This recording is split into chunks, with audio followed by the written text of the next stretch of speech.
Pois bem, irmãos, nós vamos então falar hoje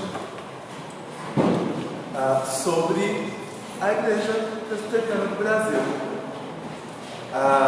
No culto à noite nós vamos falar sobre presbíteros e pastores no culto à noite. Na semana que vem, no culto à noite, nós vamos falar sobre diáconos. Então, é importante que a gente pense sobre esses assuntos que são básicos, né, que a gente conhece, porque é sempre bom a gente ter isso em mente, porque hora ou outra nós temos eleição para oficiais na igreja, e é importante que a igreja esteja ciente do papel do oficial na igreja local e nos demais âmbitos de trabalho. É importante que a igreja saiba quais são os critérios que deve usar para escolher um candidato, para votar em alguém para ser presbítero ou diácono. É importante que isso aconteça. Por quê? Porque quando nós professamos a nossa fé, nós prometemos obediência a estes líderes eleitos por nós, enquanto eles permanecerem na palavra de Deus. Então, existe muita coisa enquanto estiver sob a palavra de Deus, existe muita coisa aí nesse meio que a gente precisa entender. Existem muitos erros cometidos por líderes que não deveriam ser líderes, que não necessariamente ferem algum princípio da Bíblia, mas que se eles não fossem eleitos, eles não iam cometer e não iam levar a igreja a cometer. Então, é importante que a igreja saiba como votar para poder seguir os líderes que elegeu. Isso é importante, principalmente porque a autoridade de um líder na igreja, ela é vinda de Deus, mas é reconhecida pela igreja. Então, um dos primeiros sinais de que alguém deveria exercer um cargo de oficial na igreja é que a igreja já o vê, mesmo sem o título, já o vê como um líder, já o respeita como líder.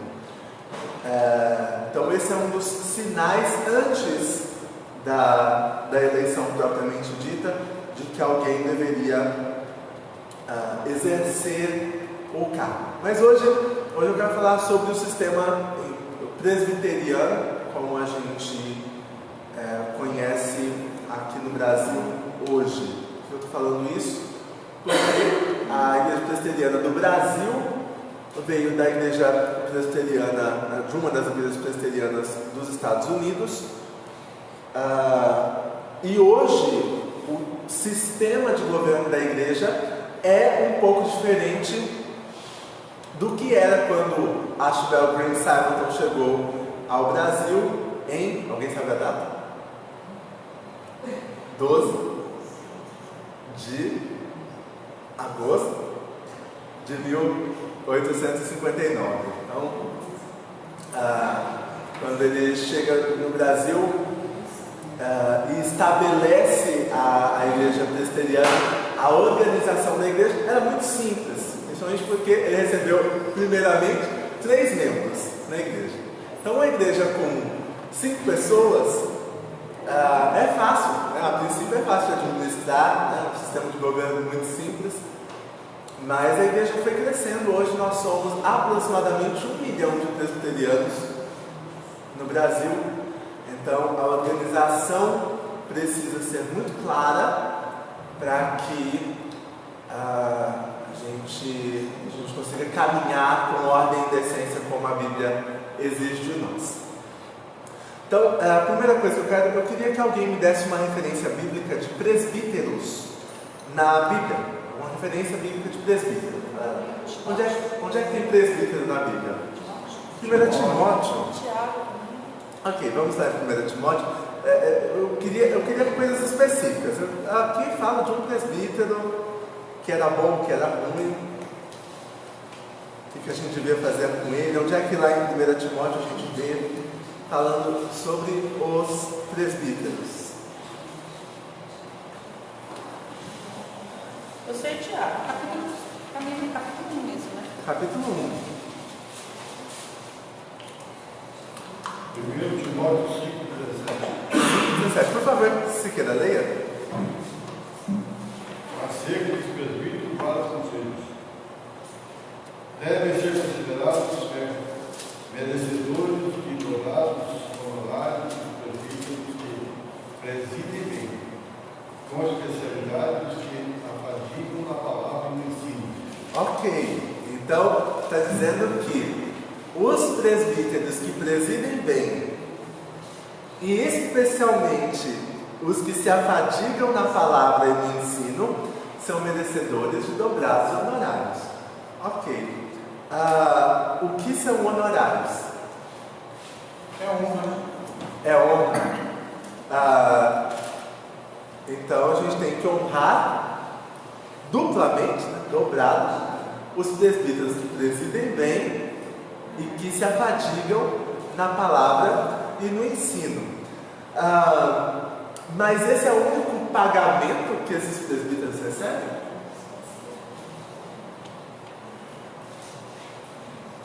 Porque eu tenho a impressão de que a palavra honorário aí está querendo dizer salário. Esse funciona. E aí?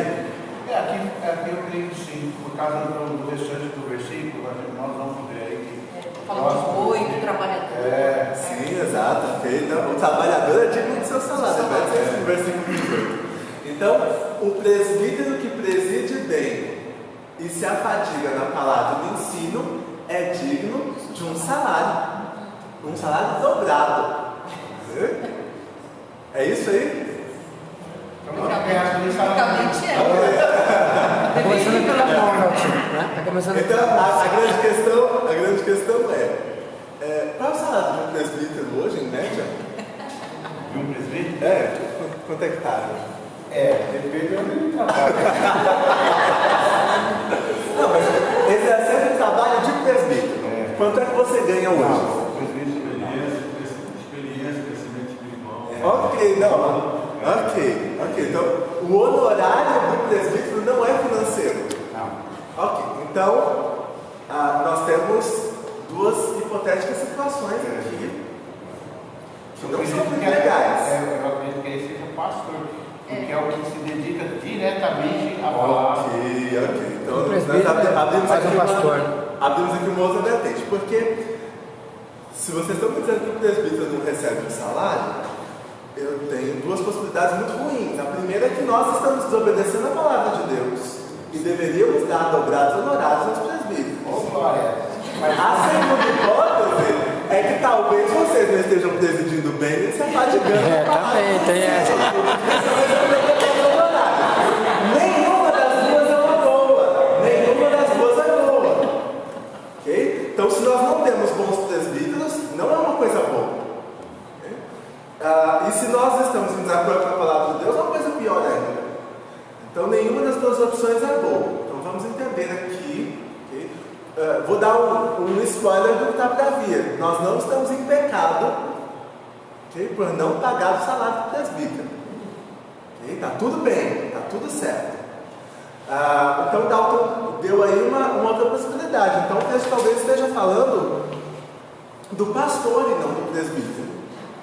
O trabalho do pastor é se afadigar na palavra e no ensino. Há até alguém que conte a piada maldosa de que passou alguém na porta da casa do pastor, viu o pastor deitado na rede lendo e falou: pastor, está descansando, né? Não, estou trabalhando. Passou e viu o pastor com a enxada na mão capinando no quintal. Pastor, está trabalhando hoje. Não, hoje eu estou descansando. O trabalho do pastor é se afadigar na palavra e no ensino. Esse é o trabalho do pastor. E é um trabalhão, diga-se de passagem. É um trabalhão. Então, de fato, Paulo não estava errado quando diz que o pastor é digno de dobrados honorários. Porque o trabalho do pastor é um trabalho de 24 horas por dia, 7 dias por semana. Não pense você, eu posso dizer isso por experiência, se você ligar de madrugada para o pastor nas férias, se ele não vai te atender. Ele vai. Não faça, não teste, por favor. Não faça, não quero fazer, porque se ele ligar de madrugada, vai ficar Exatamente, ele atende, ele acha que alguém morreu. Então, mas ó, está registrado que eu disse para não ligar. Irmãos, está registrado, vindo aqui a minha testemunha. Mas então é necessário que a gente entenda isso. O trabalho do pastor não é meramente um trabalho, é um ministério. E a diferença é que o ministério você exerce nas horas pagas e nas horas vagas. Okay? É muito comum você encontrar o pastor no dia da folga dele lendo alguma coisa, que por acaso vai vir uma aula de escola dominical, um sermãozinho depois. Okay? Isso acontece. Então, por quê? Porque não é simplesmente um emprego em que o pastor está lá, né, das 8 às 18, todos os dias. Não é assim. A gente não ouviu falar de pastor fazendo hora extra. Isso não acontece. Por quê? Porque não existe hora extra, a não ser que invente um dia de 25 horas. E o pastor vai fazer uma hora extra aí nessa história. O trabalho do pastor é ministério, é para a vida. Ok. Mas se está falando então do pastor, por que Paulo chama de presbítero? Por causa do significado da palavra? Ok. O que significa a palavra presbítero? Ancião. Ok. O que é um ancião, Felipe? Uma pessoa mais experiente. Uma pessoa mais velha, eu posso dizer assim? Você não disse que você está com medo, mas eu posso dizer assim. Ok. Então, presbítero significa ancião. Ancião significa uma pessoa mais velha. Então, qualquer pessoa mais velha pode ser presbítero? Não. Ok. Alguém que não é uma pessoa mais velha pode ser um presbítero? Pode.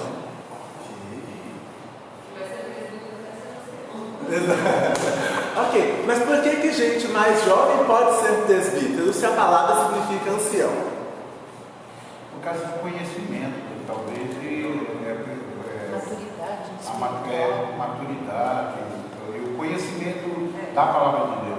Então, oi? Ok, então nós temos aí alguns parâmetros muito bons para entender o que é o ancião. É alguém que tem conhecimento, é alguém que tem testemunho, é alguém que tem maturidade. Okay? Esses critérios são sensacionais. São ótimos para a gente começar a julgar se alguém deveria ou não ser presbítero, ou diácono, ou pastor. Okay? Qualquer um desses três critérios pode se aplicar aos três. Mas a igreja presbiteriana tem uma facilidade muito grande de lidar com textos como esse, em que você fala do pastor chamando ele de presbítero. Porque qual é a principal função de um presbítero? Administrar a palavra. Ok, a administração. Então, as principais funções, eu vou ser mais genérico antes de ser específico. Então, as principais funções de um presbítero estão de fato ligadas à administração. Governo. Seja ela no âmbito espiritual, seja ela no âmbito de governo, mas ela está ligada à administração. Então, nós entendemos que o governo da igreja é responsabilidade dos presbíteros e do pastor, correto? Tem alguém que discorda disso? Não? Eu levantei só para incentivar, porque às vezes a pessoa não quer levantar a mão sozinha. Então, sendo assim, o pastor também tem funções administrativas. Se o pastor tem funções administrativas também, se o pastor tem que ter os mesmos critérios de caráter que tem um presbítero, com exceção da função em que ele vai se afadigar mais na palavra e no ensino do que os outros, o pastor também é um presbítero. Então, do ponto de vista jurídico até, lá na Constituição da Igreja, a diferença está na principal característica da função. Então, o pastor, ele é aquele presbítero que essencialmente ensina. E o presbítero é aquele presbítero que essencialmente governa. Não significa que o pastor não tenha responsabilidade de governo, afinal de contas ele é o presidente do conselho da igreja, nem que o presbítero não tenha responsabilidade de ensino. E a gente vai falar mais sobre isso hoje à noite. Eu não vou me aprofundar. Mas tem obrigação de ensino. É critério assim, essencial mesmo. Se tira, deixa de ser. Vou me antecipar. Um presbítero que não ensina não é um presbítero. Não deveria ser um presbítero. Ponto. Então, a igreja presbiteriana ela é governada por presbíteros. E às vezes a gente se confunde com isso. Por quê? Porque parece que a igreja presbiteriana, na verdade, ela é democrática. Por quê? Porque quem elege os presbíteros e o pastor? É a igreja. Então, se eu não votar, o pastor, o presbítero, o diácono não vão ser eleitos. Verdade? Verdade. Mas o presbítero, a gente está acostumado a pensar assim por conta do nosso sistema de governo, né? No Brasil. Mas diferente do deputado, do senador, né, que é um parlamentar, em certo sentido, parecido com o presbítero não é representante, presta atenção nisso. Quando está lá no conselho, o presbítero não é representante de um grupo que o elegeu. Ok? Não existem partidos sendo representados no conselho da igreja. De modo que, de vez em quando, o conselho toma certas decisões, e vi isso acontecer algumas vezes, a igreja discorda, parte da igreja discorda da decisão, e aí fala assim: mas não é essa a minha vontade. Os presbíteros não estão levando em consideração aquilo que eu penso, logo eu que votei neles para eles estarem lá. O presbítero não é representante de um grupo de pessoas da igreja. O presbítero é o representante da igreja para tomar as decisões. Ao invés da gente se reunir em assembleia, toda vez que precisa tomar uma decisão pequena ou uma decisão grande, nós delegamos, nós passamos aos presbíteros a função de tomar as decisões. Então entenda, quando você vota no presbítero, você está votando em alguém para te representar no conselho e lutar pelos seus interesses. Não, você está escolhendo quem vai tomar a decisão. Com algumas exceções. As exceções são compra e venda de algum bem da igreja, eleição de pastor, de presbíteros e de diáconos, isso não é o conselho que decide. Tem mais alguma coisa que estou esquecendo? Acho que basicamente é isso. São os motivos pelos quais a gente tem assembleia. Né? Tem assembleia porque vamos vender o relógio da igreja. Hoje em dia o relógio da igreja. Okay? Tomamos isso em assembleia porque é um bem da igreja. Compra e venda de bens grandes, o relógio não aplica, mas bens grandes, um terreno, um veículo, uma coisa assim, precisa ser decidido em assembleia. E é isso. As outras decisões são responsabilidade do conselho da igreja. Mas eu não estou feliz com a decisão que o conselho tomou. Okay? O conselho decidiu que no segundo domingo do mês todos os irmãos da igreja devem vir vestidos com uma camisa roxa. Não acho que isso é adequado, né? Os presbíteros já aderiram, mas eu não acho que isso é adequado, não acho que isso faz sentido. Como é que eu resolvo? Assembleia. Ok, então agora vamos ficar legal. Não gostei dessa decisão. Chego eu em casa, abro o computador, digito lá uma convocação de assembleia, penduro na parede, aviso os irmãos, convoco eu para a assembleia da gente discutir essa situação. Correto? Não. Ok. Não por quê? Ok. Não é função de um membro comum convocar a assembleia. Quem convoca a assembleia? Os presbíteros não vão convocar uma assembleia para discordar deles.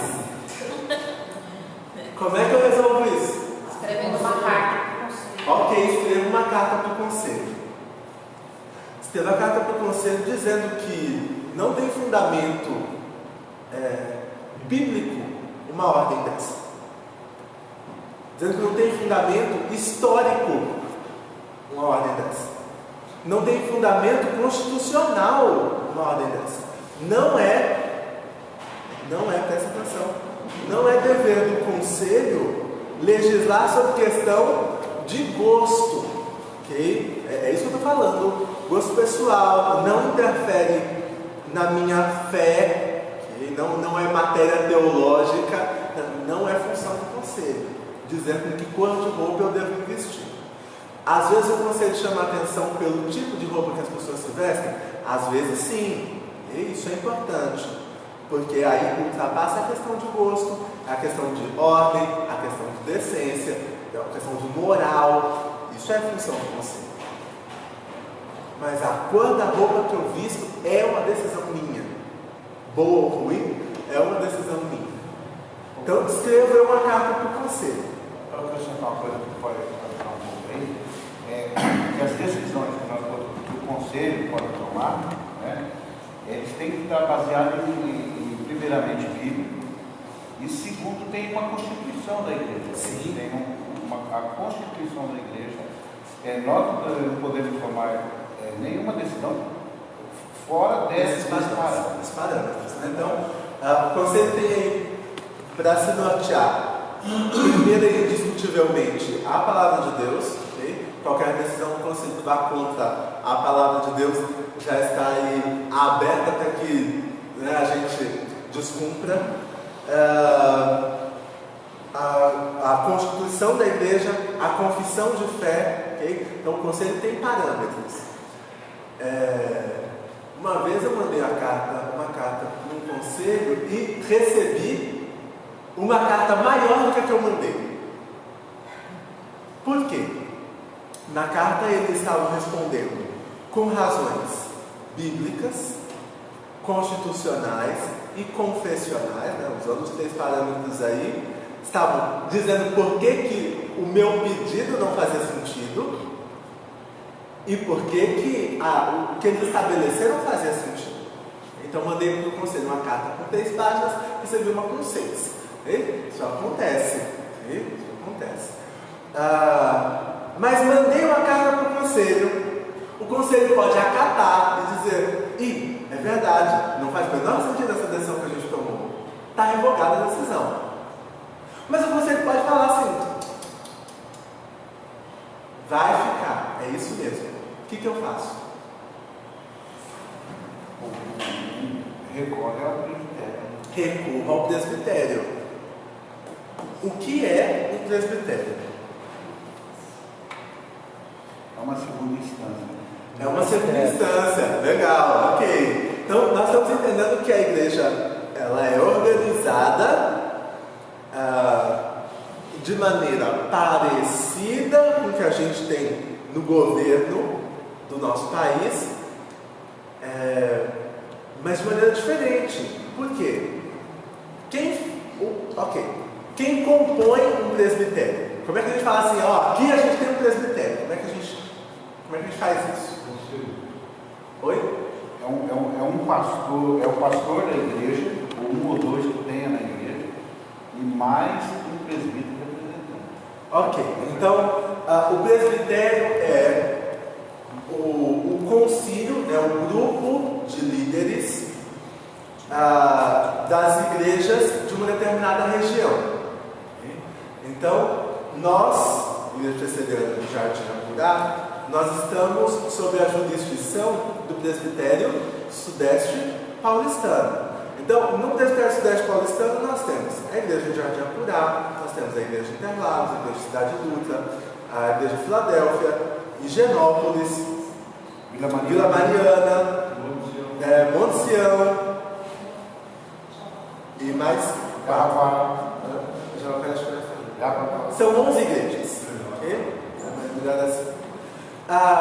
De cada igreja são membros do presbitério o pastor ou pastores da igreja e um presbítero de cada igreja, que é o representante. O pastor da igreja nem é considerado um membro da igreja, ele é membro do presbitério. Por que isso? Porque caso o pastor precise passar por um processo disciplinar, é essa segunda instância, o presbitério, quem vai aplicar a disciplina ao pastor. Quem for privilegiado. Quem for privilegiado. Embora eu não sei se há muito privilégio no presbitério. Eu acho que talvez se certos pastores viessem ser julgados pelas próprias igrejas, talvez eles passassem mais do que pelo presbitério. Mas isso é bom, porque o nosso presbitério é sério. Então, a gente tem então esse concílio, que é o presbitério, que é essa segunda instância. Recorro eu ao presbitério. Como é que eu faço isso? Eu mando uma carta. Já entendi que é assim que as coisas funcionam na igreja. Mas eu mando uma carta para quem? Endereçada ao presbitério. O correio não sabe quem é o presbitério. Como é que eu faço essa carta chegar na mão do presbitério? Do conselho. Pelo conselho. Então, eu vou mandar pelo representante da igreja. O presbitério é você? É o Paulinho. Paulinho. Não, eu representante do presbitério. Então, quando nós temos uma reunião do presbitério, quem está lá representando a igreja de Jardim Apurá é o presbítero Dalton. Vou eu mandar uma carta para o presbitério reclamando da resolução do conselho que manda todo mundo vestir roxo no segundo domingo. Ele não vai querer levar a minha carta, mas ele não tem opção. Ele tem que levar a minha carta. E se a minha carta não chegar, a coisa vai ficar feia do lado dele. Por quê? Porque de instância em instância a gente vai subindo, até que isso chegue ao Supremo Concílio. Não é o melhor dos nomes, Supremo Concílio, né? Acho exagerado. Mas que é a organização nacional da igreja. A última instância. Ainda tem o sínodo nesse meio, que é um conjunto de presbitérios. Okay? Então, a gente vai subindo. Uma questão pequena como essa, como a discussão da cor da roupa no segundo domingo do mês, na Igreja Presbiteriana do Jardim Apurá, pode virar uma discussão do Supremo Conselho a nível nacional? Pode. Isso pode acontecer. a minha cartinha.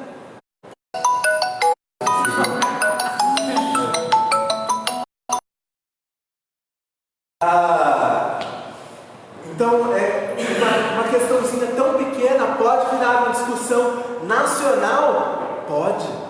Isso vai ficar registrado lá na ata da reunião do Supremo Conselho para sempre? Vai. Inclusive na ata da igreja. Então, o que é mais legal é que se um dia uma outra igreja aprovar um negócio desses, vão usar a nossa decisão como base. Que isso pode acontecer. Chama-se jurisprudência, exatamente. Então, essa é uma outra boa coisa para incluir na sua cartinha. Jurisprudência. Mas, como é que as decisões do Supremo Conselho nos afetam? Elas nos afetam porque o Supremo Conselho não só resolve coisas pequenas como essas, mas discute questões teológicas importantes. Por exemplo, em 1951, o Supremo Conselho resolveu informar os membros que parecia para eles, naquela época, que ir ao cinema no domingo é quebra do quarto mandamento, de guardar o dia do Senhor.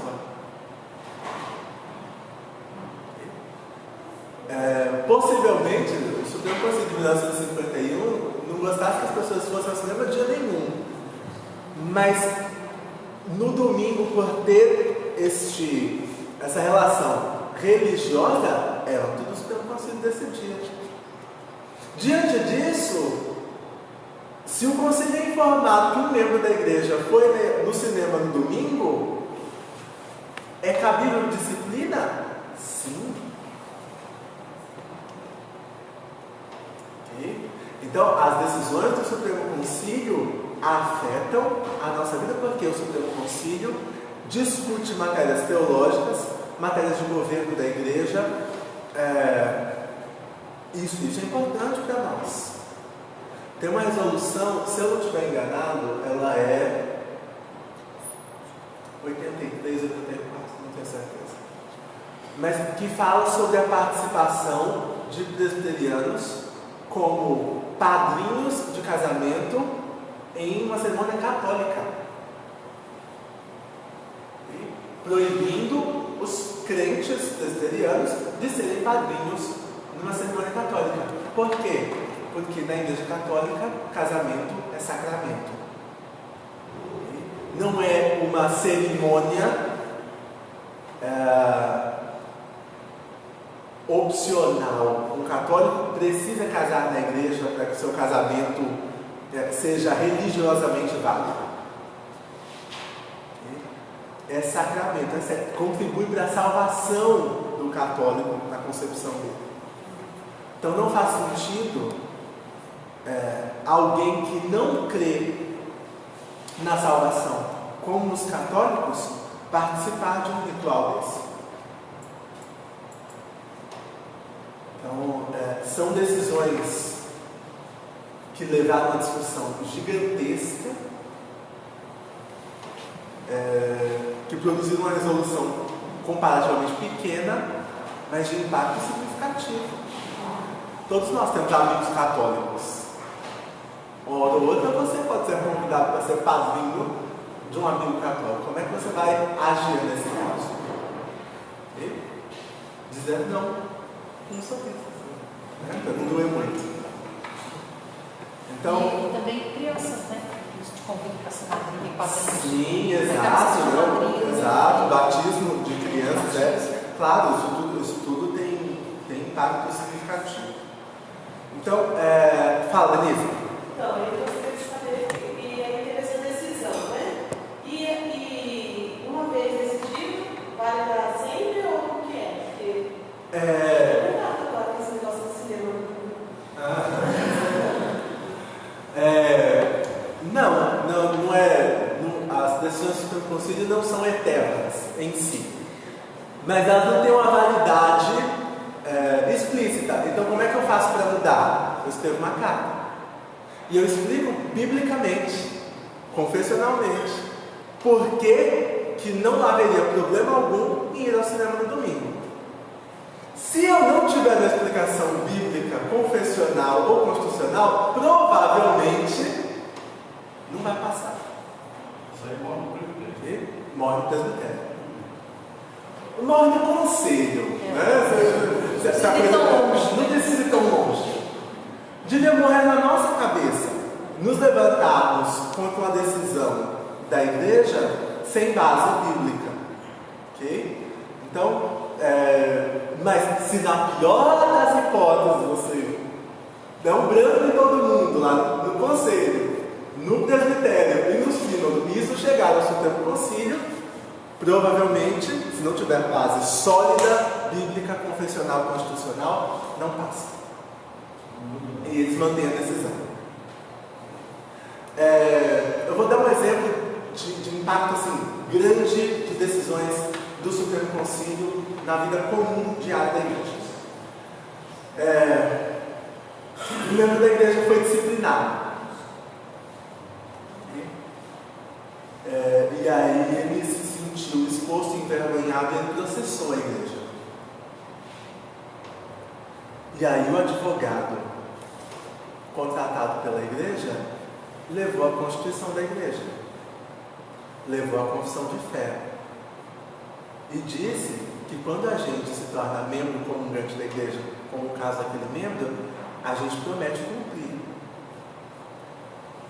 Então o membro perde o processo. Por quê? Porque gente, quando o conselho termina a ata, ele leva no cartório. As atas do conselho da igreja são registradas em cartório. As atas do presbitério são registradas em cartório. Tem peso de lei os compromissos que a gente faz aqui.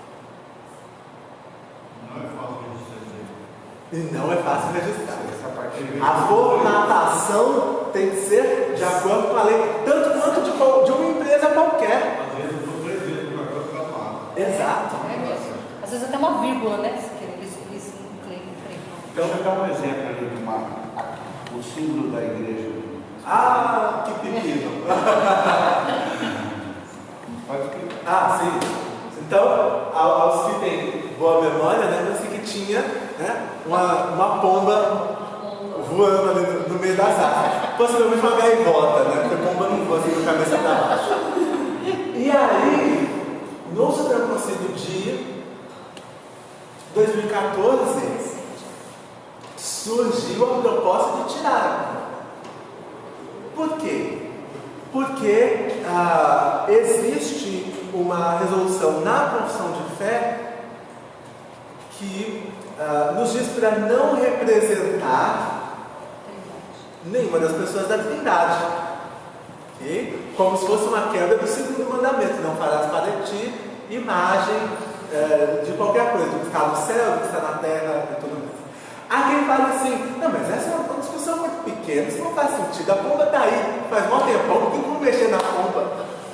E há quem diga: não, mas se a confissão de fé diz, se cumpra. Então a discussão é se há base bíblica ou confessional para fazer ou para deixar de fazer algo, aí vale a pena brigar. Ok? Se não, quando alguém perceber o que está acontecendo, apresentar base bíblica, constitucional, confessional, as coisas mudam. Fala, Felipe.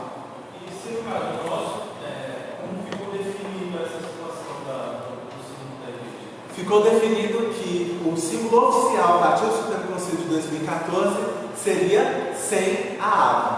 Okay? Aí, o Supremo Concílio envia comunicação para os presbitérios.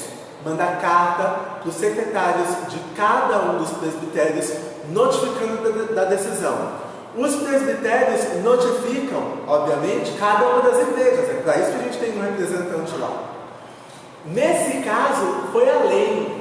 O Supremo Concílio, na época, o reverendo Juarez Marcondes, que era o secretário executivo do Supremo Concílio na época, mandou cartas para cada igreja presbiteriana, notificando da nova identidade visual. E aí, na resolução do Supremo Concílio, tinha lá um prazo de 1 ano para que todas as igrejas se adequassem. Isso a nível igreja presbiteriana do Brasil. Sim. Na internet eu já vi muitas igrejas usando a bomba. Ah, sim, não, ainda tem. E em parte isso acontece porque às vezes falta a disposição de brigar por uma coisa tão pequena, porque é assim que alguns enxergam. Não chegou aos olhos de quem acha que isso é grande coisa, para que brigue pelo assunto, mas normalmente esse tipo de coisa é resolvida com notificação para a igreja, a resolução do presbitério mandando adequar. Okay? Não conheço nenhum presbitério que tenha tomado decisão diferente. Eu queria fazer uma coisa no que ele abriu ali. A igreja presbiteriana do Brasil, ela não tem vínculo com outros países. Ela tem um vínculo, mas ela não, ela é independente. Sim. A igreja presbiteriana do Brasil, então, ela tem igrejas irmãs. Então, em outros países nós encontramos igrejas presbiterianas ou não, igrejas de linha reformada e que teologicamente se aproximam muito de nós. Então, isso acontece, esse intercâmbio de igrejas acontece. Mas, no Brasil, a gente tem, a igreja presbiteriana é uma das igrejas mais antigas, das evangélicas mais antigas no Brasil. E aí dela ramificou a Igreja Presbiteriana Independente, em 1903, a Igreja Presbiteriana Unida, a Igreja Presbiteriana Renovada, a Igreja Presbiteriana Avivada, essa eu não conheço não, e muitas outras denominações que saem da Igreja Presbiteriana. Okay? Há lendas urbanas, eu nem vou mencionar porque pega mal, mas há lendas urbanas sobre denominações até neopentecostais que saíram de grupos ou pessoas de dentro da Igreja Presbiteriana. Okay? Então, de gente que não concordou com alguma coisa que era feita na igreja, saiu e abriu a sua. Okay? Isso é muito mais comum do que se imagina. Muito mais comum. Então, a gente tem que entender essas coisas. A gente tem que entender o sistema político da igreja. O sistema político da igreja, como foi visto, ele tem um impacto na nossa vida cotidiana. E como é que a gente se envolve conscientemente nesse processo? Votando direito nos presbíteros, votando direito nos pastores da nossa igreja. Isso é um processo complicado, sempre muito complicado. Mas a igreja precisa estar cada vez mais ciente disso, cada vez mais envolvida nesse processo, para depois não reclamar. Então, muito frequentemente, toda vez que alguém vem reclamar comigo sobre alguma coisa na igreja, escreve uma carta, manda para o conselho. Mas não vai resolver. Então faz a carta chegar no presbitério. Mas não vai resolver. Faz a carta chegar no sínodo. Faz a carta chegar no Supremo Concílio. Mas para um negócio desse tamanho, você está te incomodando? A igreja presbiteriana, talvez ela dê muito mais ouvido ao indivíduo do que uma igreja batista que normalmente é congregacional. Os membros decidem tudo o que acontece. Okay? Isso gera muitas vezes assembleias intermináveis de grande furor. De grande furor, exatamente.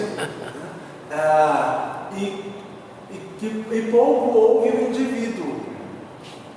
Então, no sistema presbiteriano, eu, sozinho, posso ir contra todo o sistema. E se eu tiver a base bíblica, confessional, eu consigo ganhar do sistema. Eu mudo o sistema sozinho. Okay? Num sistema que se chama democrático, que ouve as pessoas, a maioria falou, acabou.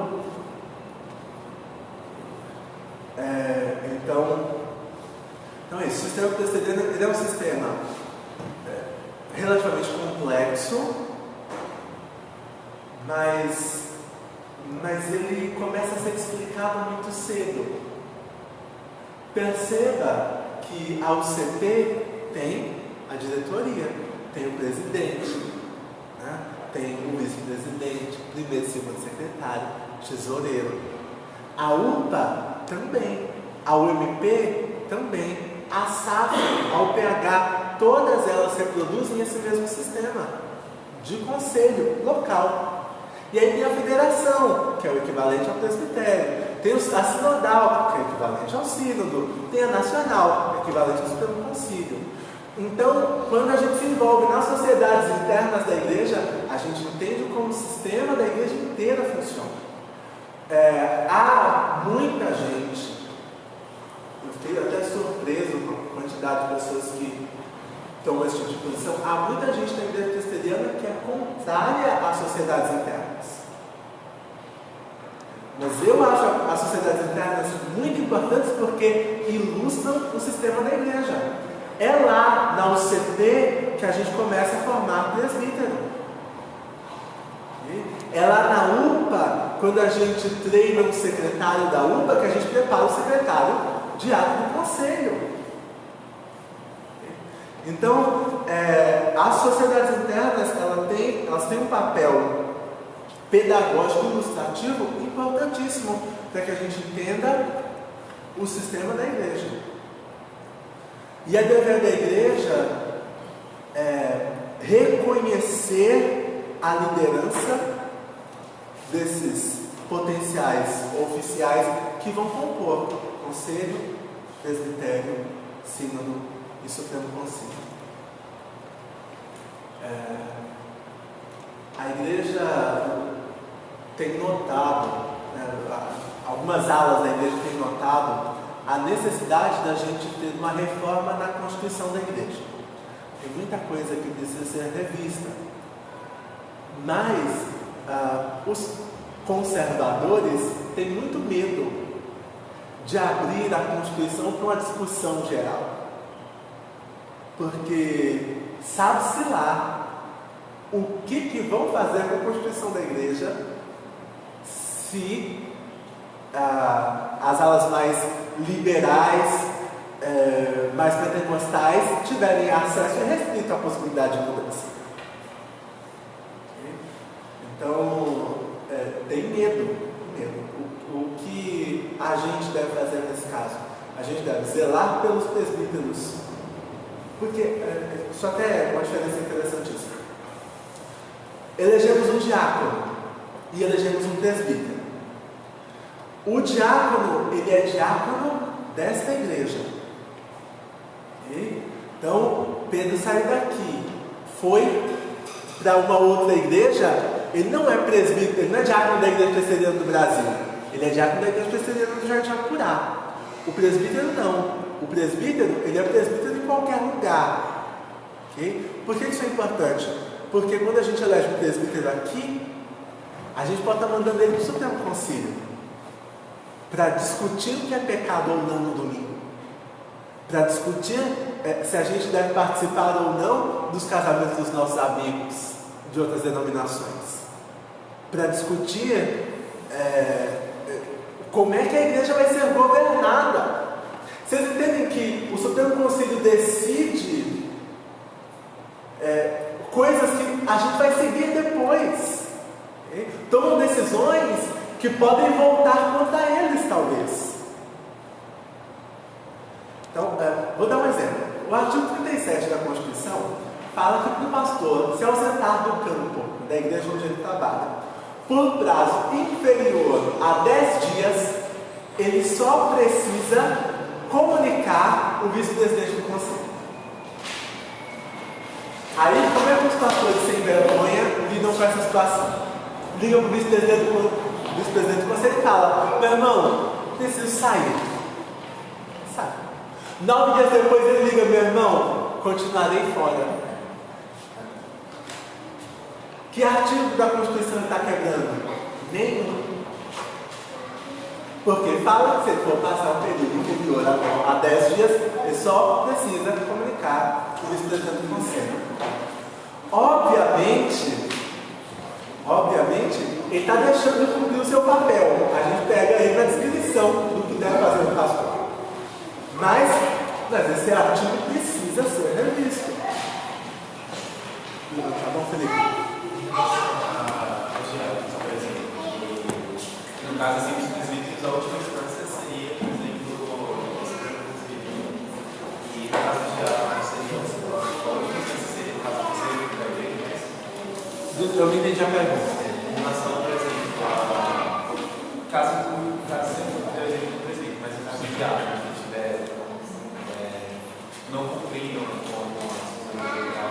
No caso, por exemplo, a última instância seria o conselho da igreja, ou pode levar isso para outras? Qualquer, por exemplo, no caso de disciplina de diácono, por exemplo, no caso de disciplina de diácono, o conselho da igreja é o primeiro responsável. Por quê? Porque o conselho é responsável pelos membros da igreja, o diácono é membro da igreja. Mas o diácono pode recorrer da disciplina?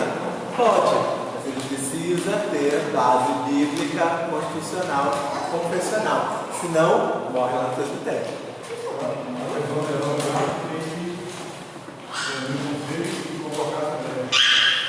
Exato. A exoneração de um oficial também é matéria de assembleia. Por quê? Porque a assembleia elegeu. A assembleia elegeu.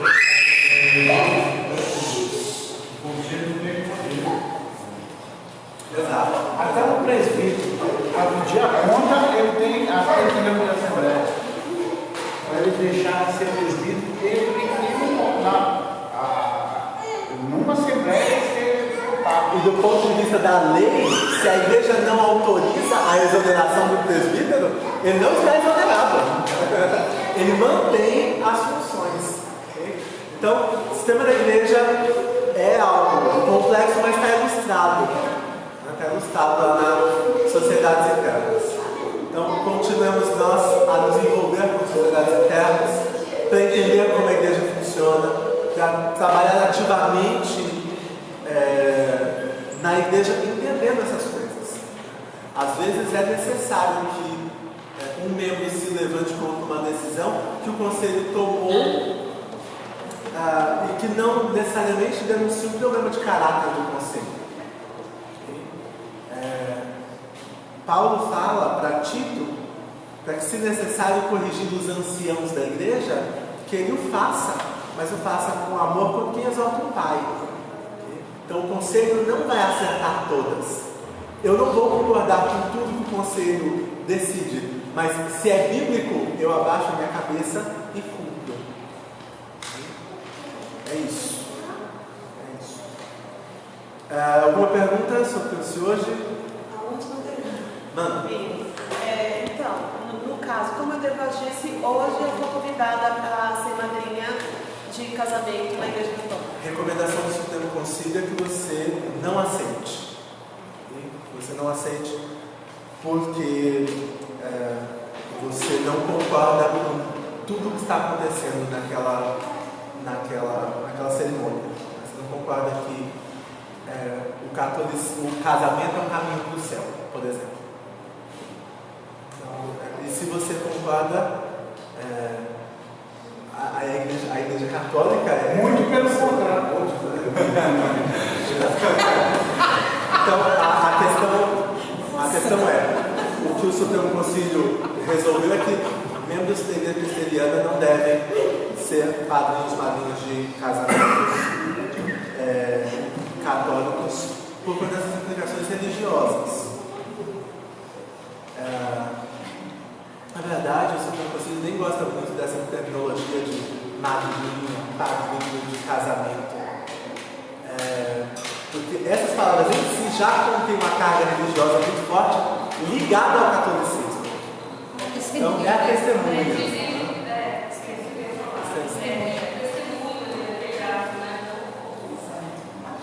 É por isso que, por exemplo, então, talvez não haja problema algum em um católico ser testemunha do casamento presbiteriano. Porque a cerimônia de casamento, ela não necessariamente